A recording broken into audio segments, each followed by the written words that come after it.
आज के विषय की शुरुआत मैं एक दोहे से करना चाहूंगी जो कबीरदास जी का है। उससे मैं रिलेट करता हुआ एक टॉपिक आप लोगों के साथ में डिस्कस करना चाहूंगी कि आज की दुनिया में एक्चुअली है क्या और हो क्या रहा है। कबीरदास जी ने कहा है, कबीरा तेरी दुनिया में देखी अनोखी रीत, कबीरा तेरी दुनिया में देखी अनोखी रीत, अनपढ़ ढोंगी राज करे, शिक्षित मांगे भीख। आप लोगों ने देखा होगा कि ये दोहा जहां जो भी सोचकर कबीरदास जी ने जो लिखा है बिल्कुल सटीक लिखा है कि अनपढ़ ढोंगी राज करे, शिक्षित मांगे भीख। भीख किस चीज की? नौकरी की। किस चीज की? इज्जत की, हर चीज की। यानी आज हमारे इस समाज के अंदर भी यही हो रहा है। जो जज के नाम पर जो लोग बैठे हुए हैं उनको जजमेंट नाम की एबीसीडी भी नहीं आती है। आज के समय में बहुत से मैंने सब नहीं बोला, बहुत से ऐसे नेता जिनको धरती से उठे हुए लोगों के बारे में, शिक्षा के बारे में, या फिर आप कहें कि समाज की समस्याओं के बारे में कुछ नहीं पता, और वो आज हमारे सिर के ऊपर राज कर रहे हैं। आज के समय में प्राइवेट स्कूलों के अंदर आप जाके देखेंगे, कुछ स्कूलें ऐसी हैं जिनके मालिकों का शिक्षा से लेना देना ही नहीं है। उनका स्कूल खोलने का मकसद ही पैसा कमाना है। अगर आपका स्कूल ओपन करने का मकसद ही, एक टीचर का मकसद जिस दिन पैसा बन जाता है, वो बच्चों का भविष्य उसी दिन से बर्बादी की कगार पर चलने लग जाता है। बहुत से जो रियलिटी शोज होते हैं, आपने देखा होगा, सिंगिंग के हो गए, डांसिंग के हो गए, उनमें बैठे हुए जज आप देखेंगे कि उनको सिंगिंग नाम का एक सुर भी नहीं आते हैं कि होता क्या है, वो जजमेंट दे रहे हैं। आज आपने देखा होगा, अगर स्पोर्ट्स में अगर जाएं तो टूर्नामेंट जब होते हैं उसके अंदर जज जिनको बनाया जाता है, जो ये डिक्लेयर करते हैं किस बच्चे को लेना है, किस बच्चे को नहीं लेना है।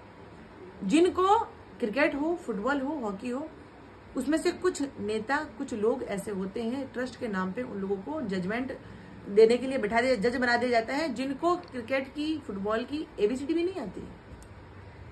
इंटरनेशनल लेवल पे जो आज क्रिकेट में भी देखिएगा, आप लोग जो सिलेक्ट कर रहे हैं, जो ऑक्शन वगैरह जो होते हैं उनको खरीद के जो जज कर रहे हैं कि कौन सा प्लेयर किस नंबर पे खेलेगा, उसको बल्ला पकड़ना भी नहीं आता है।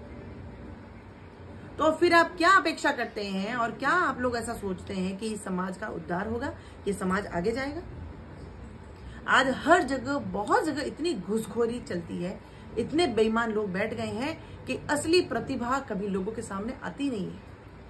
जब भी किसी चीज को सेलेक्ट करने का मौका आता है, ऐसे जज बैठ जाते हैं जिनके पास में कहीं से कॉल आ जाता है कि इतने लाख रुपए मिल जाएंगे आपको, उस बच्चे का सिलेक्शन कर दीजिए, सीधा सिलेक्शन हो जाता है। तो जो प्रतिभावान का क्या होगा? जिनमें प्रतिभा है उनका क्या होता है? वो बेचारे कहीं 10-15 हजार की नौकरी कर रहे होते हैं। आज आप देखा होगा कई ग्रामीण क्षेत्र से या फिर ऐसी स्कूलों से या बहुत सी गवर्नमेंट स्कूलों से बच्चे पढ़ के इतनी प्रतिभाशाली है कि आज अगर वो बच्चे अगर किसी बच्चों को पढ़ाए तो वो न जाने कितने बच्चों का भविष्य का निर्माण कर सकते हैं।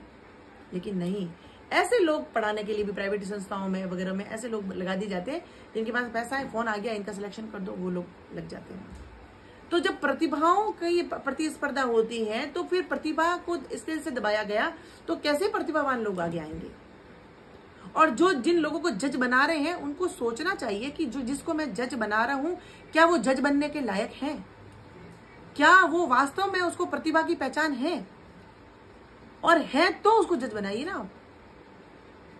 आज आपने देखा होगा कि बहुत से आरक्षण के नाम के ऊपर, जिसको टैलेंट तो छोड़िए, कम्युनिकेशन भी छोड़िए, जिनको प्रॉपर हिंदी बोलनी भी नहीं आती, आरक्षण के नाम पे ऊपर जाके ऑफिसर बन के बैठ गए वो लोग।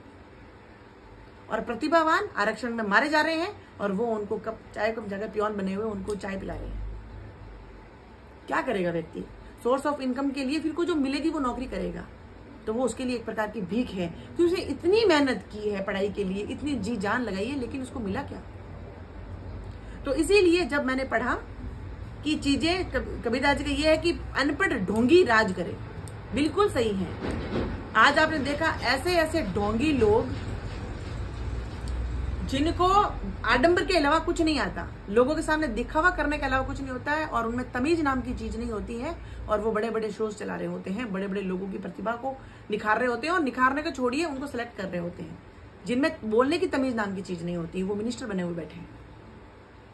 इसीलिए हाथ जोड़कर विनती है कि हमारा देश पतन के राह पे नहीं चले, इसका पतन ना हो, उद्धार हो, आगे बढ़े, प्रतिभाएं आगे आए, तो प्रतिभा को पहचानने वाले लोगों को प्लीज आगे लाएं, और प्रतिभा को आगे लाएं, और उनको मौका जरूर मिलना चाहिए।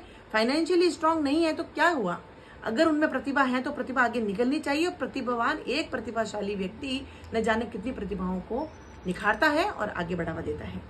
इसीलिए हम लोग जो रोज कर रहे हैं ना, आज आप नेता भी देख लिए, बहुत से नेता ऐसे बैठे हैं जिनके ऊपर इतने केसेस लगे हुए हैं, इतने उन्होंने क्राइम कर रखे हैं, इतने लोगों की जिंदगियां बर्बाद कर रही हैं, और वो पढ़े लिखे लोगों के लिए डिसीजन लेता है कि कौन से एग्जाम में किसको सेलेक्ट करना है और एग्जाम कब होगा। उनके हम लोग पपेट बने हुए हैं। सोशल मीडिया पे भी ये होता है, जो इतनी बदतमीजी से वीडियो बना रहे हैं, इतने गंदे अश्लील वीडियो बना रहे हैं, वो लोग आज आपने देखा होगा कि करोड़ों में खेल रहे हैं, क्योंकि हम जैसी बोली जनता उनको ट्रेंडिंग लाइफ मानती है, उनको ट्रेंड मानती है और उनको आगे बढ़ाती है। लेकिन वहीं कहीं हमारे जैसे लोग ऐसी सटीक बात करेंगे, सही बात करेंगे, उनका स्किप करके वीडियो भगा देंगे, क्योंकि सच को सुनना नहीं चाहता, सही चीजें सुनना नहीं चाहता।